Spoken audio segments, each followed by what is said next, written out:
Assalamualaikum warahmatullahi wabarakatuh. Perkenalkan, nama saya Dimas Arianto dari Prodi Ilmu Kelautan.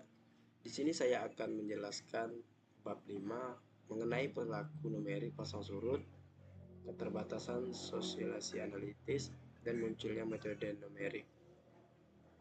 Tidak berlama-lama, kita langsung masuk ke materi. Sekian. Bab 5 perlakuan numerik pasang surut. Masalah klasik pasang surut di samudera global dapat dirumuskan sebagai berikut. Menentukan pasang surut dan arus. Pasang surut menggunakan persamaan hidrodinamika hanya dengan memasukkan gaya pembangkit pasut atau disebut pasang surut serta geometri topografi dasar laut dan garis pantai yang diasumsikan diketahui. Pada prinsipnya, kita dapat menghitung pasang surut dan arus secara kuantitatif di setiap titik samudra tanpa harus menggunakan pengukuran.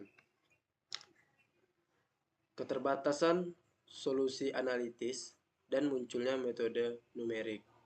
Sejak era Newton, para matematikawan dan fisikawan seperti Bernoulli mempelajari masalah pasang surut. Tujuan mereka adalah untuk membuat solusi analitis dari persamaan hidrodinamika. Namun, solusi ini hanya dapat ditemukan untuk laut dengan geometri sederhana. Pengetahuan yang diperoleh dari studi diringkas oleh Loeb pada tahun 1945 dan Devans 1961. Dengan cara ini, mustahil untuk memahami fenomena secara kuantitatif di cekungan alami. Memperoleh solusi analitis untuk fenomena semacam itu sangatlah sulit. Bahkan untuk contoh relatif sederhana seperti cekungan segi panjang dengan gaya Coriolis dan stimulasi pasang surut, tidak ada solusi tutupan yang ditemukan.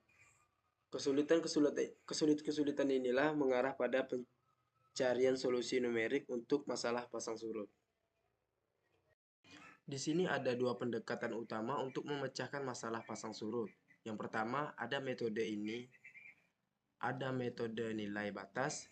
Ini mengasumsikan kondisi batas harmonik sehingga variabel waktu dapat dihilangkan dan persamaan akhir permukaan laut diselesaikan dengan metode iterasi. Metode ini lebih cepat dan banyak digunakan dengan hasil signifikan dari Bogdanov 1964. Integrasi waktu. Metode hidrodinamika ini melibatkan penyelesaian sistem persamaan primer dengan integrasi waktu hingga keadaan stasioner tercapai. Meskipun lebih lambat, metode ini berharga untuk persamaan non-linear Hansen 1956.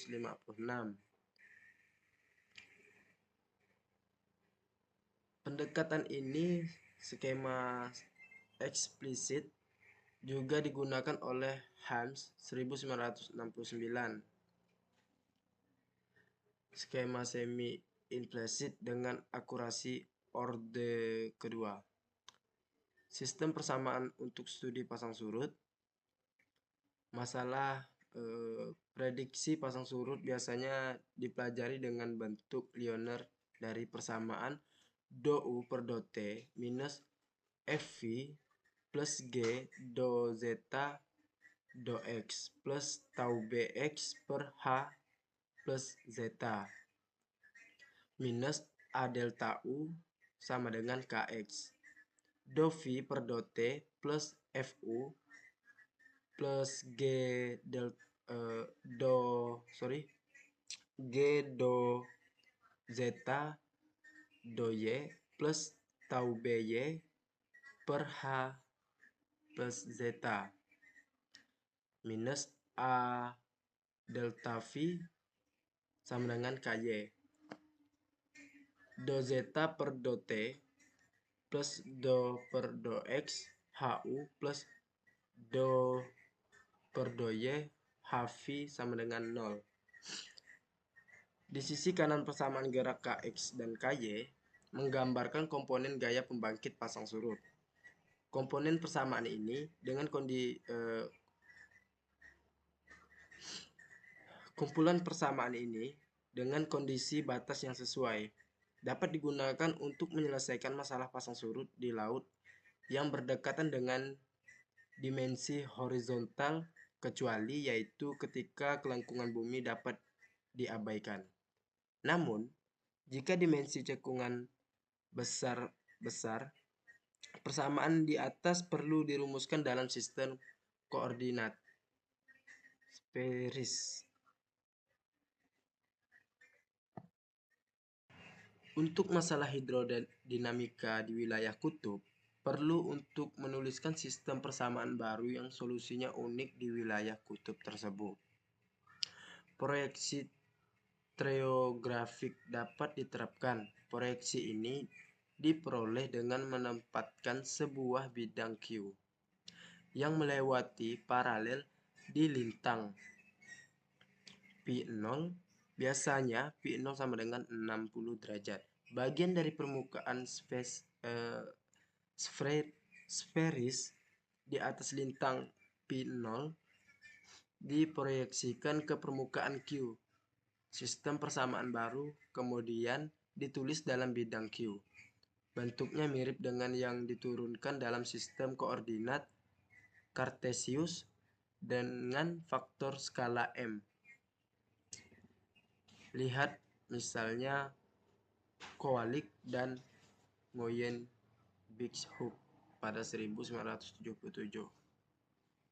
Do U per do T minus FV tambah Mg do zeta per do X tambah tau Bx per H tambah zeta minus M2 A delta U sama dengan Kx do V per do T ditambah Fu tambah Mg do zeta per do Y tau By per H plus zeta dikurang M2 A delta U sama dengan Ky.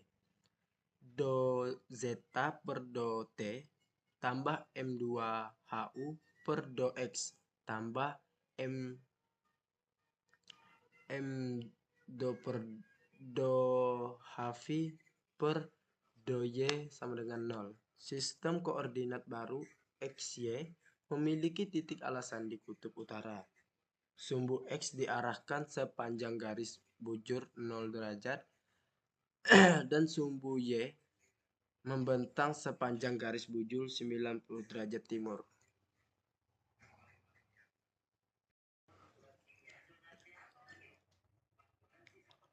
Faktor skala M untuk proyeksi peta penghubung area permukaan pada peta stereografi dengan citra pada bola satuan. Untuk mendapatkan solusi yang unik untuk sistem persamaan di atas, nantinya kita akan menentukan serangkaian kondisi awal dan batas yang tepat. Dalam menurunkan kondisi-kondisi ini, kita akan mengikuti garis yang disajikan. Masalah nilai batas. Seperti yang sudah kita ketahui, solusi untuk masalah pasang surut di laut yang berdekatan dapat dicari menggunakan dua metode berbeda. Di satu sisi, masalah ini dapat diselesaikan sebagai masalah nilai awal dengan kondisi batas yang ditentukan pada setiap langkah waktu. Integrasi numerik berlangsung hingga terjadi gerakan osilasi stasioner di domain integrasi. Di sisi lain, karena fenomena yang dipertimbangkan memiliki karakter osilasi dalam waktu, seseorang dapat berasumsi bahwa variabel dependen berubah seiring waktu. Dalam kumpulan persamaan utama, kita akan memperkenalkan beberapa penyederhanaan. Pertama, istilah gesekan dasar diambil dalam bentuk linier. Kedua, pertukaran momentum lateral diasumsikan dapat diabaikan. Asumsi terakhir ini meskipun umumnya benar, agar artifisial di zona pesisir di mana terdapat perbedaan horizontal yang besar dalam kecepatan arus.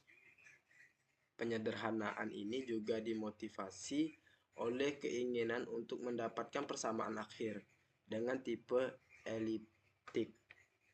Jika operator Laplacian dibiarkan dalam persamaan akhir untuk permukaan laut akan menjadi tipe